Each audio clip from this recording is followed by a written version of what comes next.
আসসালামু আলাইকুম প্রিয় শিক্ষার্থী, আশা করি আপনারা সবাই ভালো আছেন। আলহামদুলিল্লাহ আমিও ভালো আছি। ন্যাশনাল আইডিয়াল গার্লস কলেজ কর্তৃক আয়োজিত এনআইজিসি হোম কলেজ প্রোগ্রামে সবাইকে স্বাগত জানাচ্ছি। আমি মোহাম্মদ আরিফুল ইসলাম। আজ আমি আপনাদের ইউটিউব ক্লাসের রসায়ন বিষয়ে রসায়ন বিজ্ঞান প্রথম পত্র বিষয়ে আজকে আমরা একটি ইকুয়েশন শিখব। সেটি হচ্ছে যে কোনো একটি কক্ষপথে ইলেকট্রন যে ঘূর্ণনশীল থাকে সেক্ষেত্রে ইলেকট্রনের গতিবেগ এই যে রাশিমালা সেটি কীভাবে নির্ণয় করতে হয় সেটি আমরা মূলত আজকে শিখব। প্রিয় শিক্ষার্থী, আমরা আজকে ক্লাস শুরু করতে চাই। আমরা আজকে সর্বপ্রথম যে বিষয়টি শিখব সেটি হচ্ছে যে কোনো একটি ইলেকট্রন যে কোনো পরমাণুর যে কোনো কক্ষপথে অবস্থানরত কোনো ইলেকট্রন, সেই ইলেকট্রনের যে ব্যাসার্ধ সেই ব্যাসার্ধের সাথে হাইড্রোজেন পরমাণুর প্রথম কক্ষপথের ব্যাসার্ধে একটা সম্পর্ক রয়েছে। আমরা প্রথমে এই সম্পর্কটা কি সেটি আগে আমরা জানার চেষ্টা করব। আমরা প্রথমে লিখি যে জেড পারমাণবিক সংখ্যা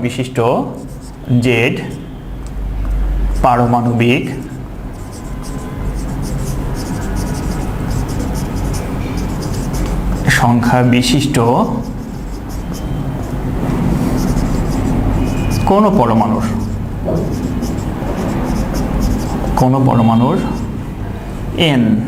এনতম কক্ষপথের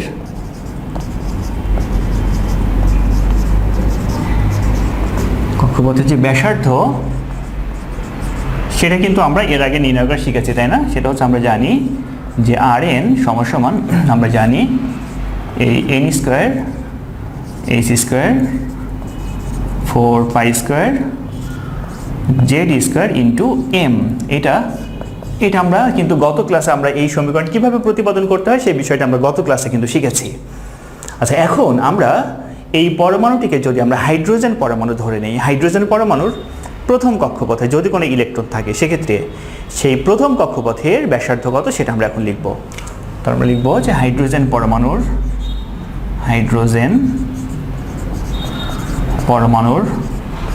প্রথম কক্ষপথের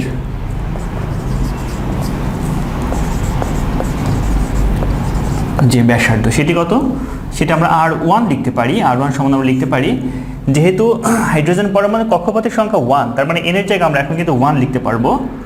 1² into H square 4π² into hydrogen পরমাণুর পারমাণবিক সংখ্যা 1, তার মানে জেডের জায়গায় কিন্তু এখানে 1 হবে। 1 স্কোয়ার করতে স্কোয়ার ইন্টু এম। এটাকে যদি আমরা 2 নং সমীকরণ দেই, এখন আমরা যেটি করতে পারি সেটা হচ্ছে এই 1 নং সমীকরণকে 2 নং সমীকরণে আমরা এখন ভাগ করে দিব। তাহলে আমরা লিখব যে 1/2 হতে পারে। তাহলে আমরা কি লিখতে পারি, আর এন উপরে আর R1 নিচে, তাই না? আমরা এটা তুলে ফেলি যে N square H square 4π² Z square into M. আমরা যেহেতু এখানে ভাগ করছি সুতরাং আমরা এখানে ভাগ চিহ্ন দিতে পারি। আমরা একটা ভাগ চিহ্ন দিয়ে দিলাম, তারপর আমরা এই রাশির মানটা তুলব। আমরা জানি 1² মানে 1, অর্থাৎ 1 লেখার কোনো প্রয়োজন নাই। আর এখানে থাকে 4π² ইন্টু ই স্কোয়ার ইন্টু এম, এরকম একটা মান আমরা পাই। এখন আমরা এটাকে ক্যালকুলেশন করব। এন স্কোয়ার এইচ স্কোয়ার 4π² আর এখানে জেড স্কোয়ার ইন্টু এম ভাগ এটাকে আমরা গুণ দিয়ে এখন উল্টাই দিব। তাহলে কি হয়, 4π² ইন্টু ই স্কোয়ার এম আর নিচে থাকে এইচ স্কোয়ার। যদি আমরা এটাকে কাটাকাটি করি সেক্ষেত্রে উপরে শুধুমাত্র থাকে এন স্কোয়ার আর নিচে শুধুমাত্র একটা জেড থাকবে, আর সকল রাশি কিন্তু কাটাকাটি হয়ে যাবে। এখন আমরা এই যে রাশি যেটা আছে বাম পাশে এটিকে আমরা লিখব, এটা হচ্ছে আর এন আর নিচে হলো R1। এটাকে যদি আমরা আর গুণ করে দেই তাহলে আমরা কি লিখতে পারি, আর এন সমান R1 into n square by Z.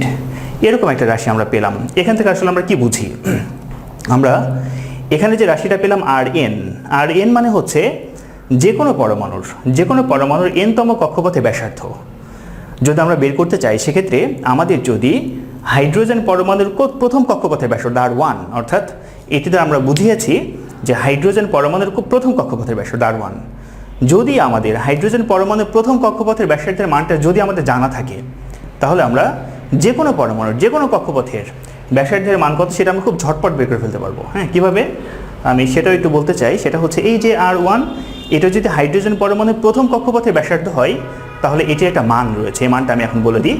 এই মানটা হচ্ছে, আমরা উপরে লিখি,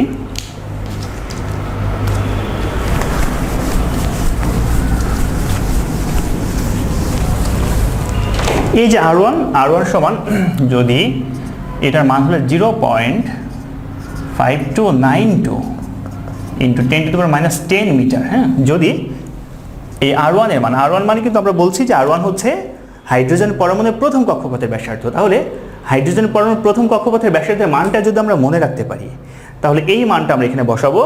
আর যে কোনো পরমাণু যদি আমরা অক্সিজেনের পরমাণুর কথা বলি তাহলে অক্সিজেন পরমাণুর কোন কক্ষপথের আমরা ব্যাসার্ধ বের করতে চাই, আমরা ধরে নিচ্ছি অক্সিজেন পরমাণু আমরা তৃতীয় কক্ষপথের একটা ব্যাসার্ধ বের করতে চাই। সেক্ষেত্রে Rn, এখানে আমরা n মানে হলো তৃতীয় কক্ষপথের সংখ্যা, তাহলে আমরা এখানে R3 লিখবো। আর R1 এর জায়গায় আমরা এই মানটা লিখে দিব। আর এই n এর মান কিন্তু 3, তৃতীয় কক্ষপথ, সো n এর মান 3 অর্থাৎ 3² হবে। আর z এর জায়গায় অক্সিজেন পরমাণুর পারমাণবিক সংখ্যা কিন্তু 8।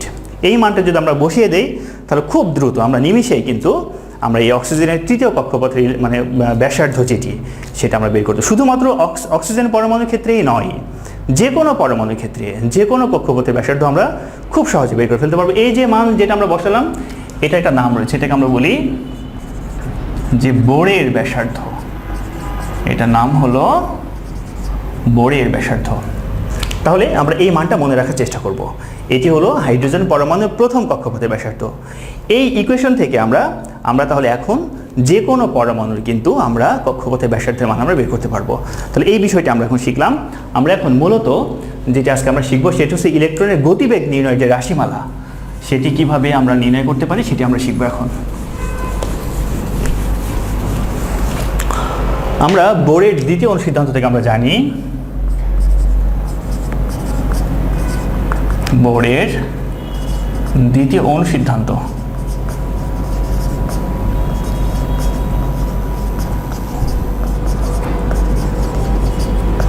আমরা কি জানি ইলেকট্রনের কৌণিক ভরবেগ সম্পর্কে আমরা একটা সূত্র জানতাম, সেটা হচ্ছে mvr সমান nh/2π, তাই না?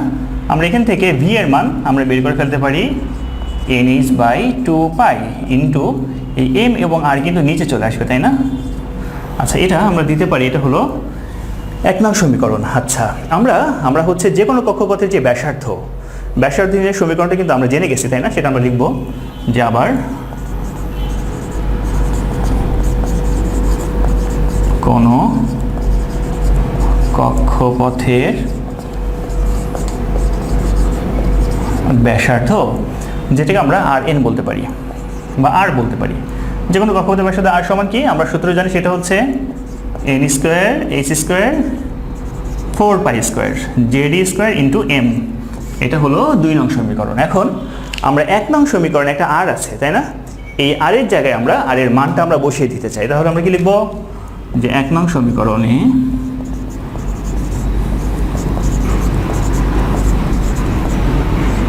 R এর মান বসিয়ে পাই,